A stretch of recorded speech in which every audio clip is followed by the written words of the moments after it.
Heredity include करता है बहुत सारे फैक्टर्स जो कि एक ऑर्गेनिज्म में होते हैं एट बर्थ, यानी जब वो जन्म लेता है। या हम कुछ ऐसे कहें कि it is the sum total of inborn individual traits. Heredity के दो एस्पेक्ट्स होते हैं, एक बायोलॉजिकल, एक psychological. Welcome to M pedagogics. Here I would like to revolutionize NEET aspirants. आज मैं आपको जानकारी दे रही हूँ about mechanism of heredity. Heredity क्या है? क्यों बच्चे अपने पेरेंट्स जैसे दिखते हैं?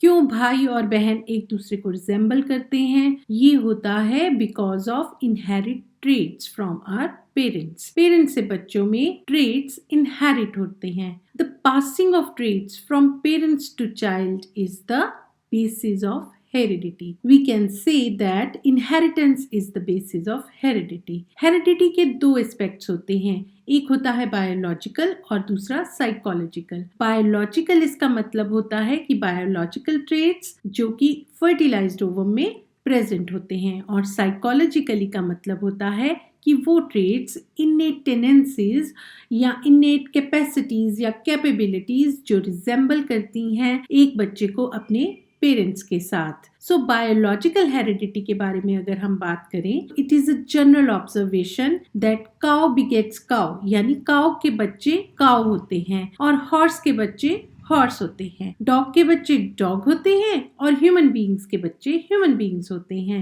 There is no exception to this rule. भाई और बहन रिजेंबल करते हैं अपने पेरेंट्स से उनके फिजिकल कैरेक्टरिस्टिक्स जैसे कि size, form, appearance, colour of skin, colour of eyes, strength of muscles, invertible disease. Identical twins resemble करते हैं जन्म से एक दूसरे को in every respect, and fraternal twins resemble करते हैं majority of the traits. Siblings resemble करते हैं बहुत सारे characteristics.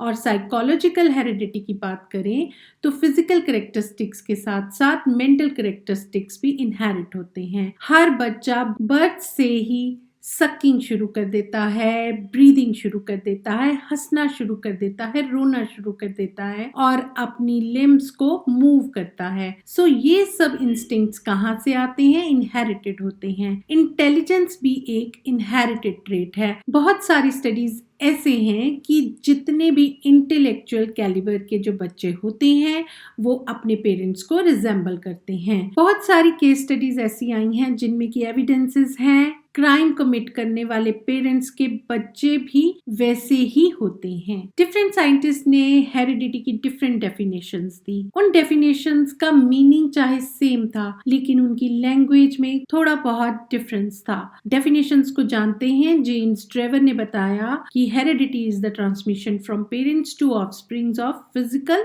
and mental characteristics. H.A. Peterson ने बताया कि heredity may be defined as what one gets from his ancestral stock through his parents. R.S. Woodworth ने कहा heredity covers all the factors that are present in the individual when he begins life, not at birth but at the time of conception about 9 months before birth. Heredity वो सारे factors को cover करता है जो एक individual में present होते हैं, ना कि बर्थ के टाइम पे, बल्कि कंसीव जब बच्चा होता है तभी सब के सब फैक्टर्स उसमें आ जाते हैं। O B Douglas and B.F. Holland की डेफिनेशन थी, वंस heredity consist of all the structures, physical characteristics, functions और capacities derived from parents, other ancestry और स्पीशीज। इसी तरह से रुथ बेंडिक्ट ने बताया कि heredity is transmission of traits from parents to offsprings. J.A. Thompson की definition थी about heredity. Heredity is mainly a convenient term for the genetic relation between successive generations. P. Gisbert ने बताया कि every act of generation in nature is the transmission by the parents to their offspring of certain characteristics, biological or psychological. The complex of all the characteristics thus transmitted is known by the name of heredity. सब scientist ने एक जैसी ही definition दी जिसका meaning यही था कि generation to generations parents से offspring में कैरेक्टरिस्टिक्स पास ऑन होते चले जाते हैं, चाहे वो बायोलॉजिकल ट्रेट्स हों, चाहे वो साइकोलॉजिकल ट्रेट्स हों। So heredity is the passing of genetic traits from parent to offspring. Mechanism of heredity के बारे में बात करते हैं। Mating is the first step for reproduction. ये जरूरी है for the union of the male germ cell spermatozoa with the female ovum. The union causes fertilization of the ovum. जब मेल स्पर्म सेल और फीमेल ओवम मिलते हैं तो fertilisation होती है और फिर जाइगोट प्रोड्यूस होता है। उस फर्टिलाइज सेल जाइगोट में मल्टीप्लिकेशन होती चली जाती है कॉन्टिन्यूअस डिवीजन के कारण, और फिर होती है उसकी growth and development. Growth involves repeated division of the fertilize cell और जाइगोट। आप यहाँ इस फिगर में देख सकते हैं कि येलो कलर्ड ओवम दिखाया गया है जो कि मदर से आया है, और पिंक कलर्ड स्पर्म दिखाया गया है जो फादर से आया है। ओवम में 23 अनपेयर्ड क्रोमोसोम्स हैं, इसी तरह से स्पर्म में भी 23 अनपेयर्ड क्रोमोसोम्स हैं। जब ओवम और स्पर्म की फर्टिलाइजेशन होती है, वो फर्टिलाइज्ड एग बनता है, तब उसमें 46 क्रोमोसोम्स आते हैं, यानी कि 23 pairs of chromosomes. Fertilized ovum consists of a semi-fluid mass called cytoplasm, and within that there is a small nucleus of denser material. उस न्यूक्लियस में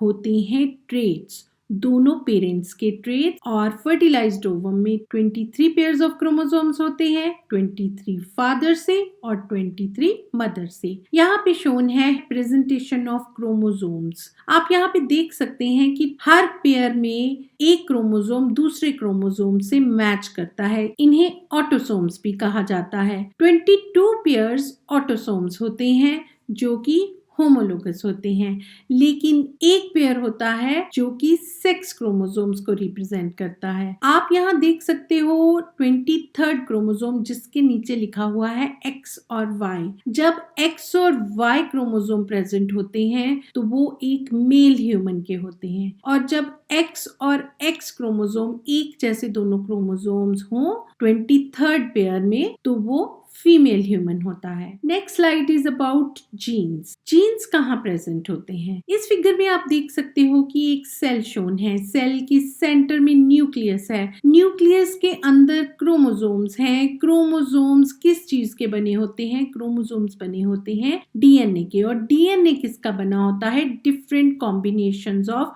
न्यूक्लियोटाइड्स। इन न्यूक्लियोटाइड्स का अरेंजमेंट ही बनाता है जीन्स को। Chromosomes consist of small particles numbering 40 to 100 which are called genes.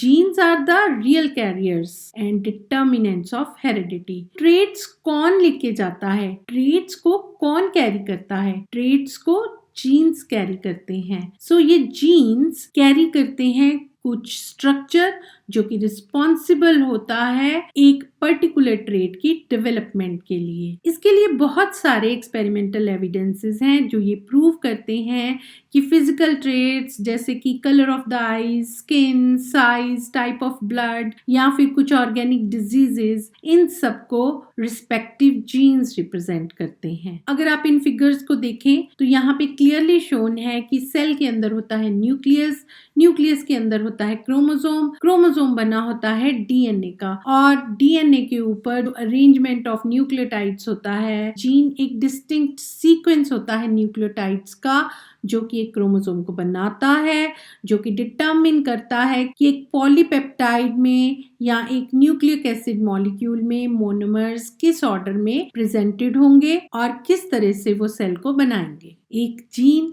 Basic unit होता है heredity का, जिसमें कि सीक्वेंस ऑफ न्यूक्लियोटाइड्स डीएनए में बनते हैं, एनकोड करते हैं जीन प्रोडक्ट को या आरएनए को या प्रोटीन को। अब ये कॉम्बिनेशन कैसे होता है? There is a chance factor. Ovum और स्पर्म जब उनकी फर्टिलाइजेशन होती है तो उनमें 23 पेयर्स ऑफ क्रोमोसोम्स होते हैं। सो फर्टिलाइजेशन के बाद 23 प्लस 23 46 पेयर्स नहीं होते हैं, सिर्फ 23 पेयर्स होते हैं, यानी कि दोनों में स्पर्म और ओवम में क्रोमोसोम्स हाफ रह जाते हैं, और जब फर्टिलाइजेशन होती है तब 23 पेयर्स ही बनते हैं। टोटल बनते हैं 46 chromosomes. So this is a matter of chance. एक मैथमेटिशियन ही हमें बता सकता है कि इसकी millions of permutations and combinations possible हो सकते हैं। किस क्रोमोसोम के साथ किस क्रोमोसोम का मेल हो जाए, कौन सा ट्रेट डोमिनेंट हो जाए और कौन सा ट्रेट रिसेसिव रह जाए। इन्हीं डिफरेंट परम्यूटेशंस एंड कॉम्बिनेशंस के कारण ही दो आइडेंटिकल पर्सन्स हमें नहीं मिलेंगे। कुछ इंटरेस्टिंग फैक्ट्स लेके आई हूं आपके लिए।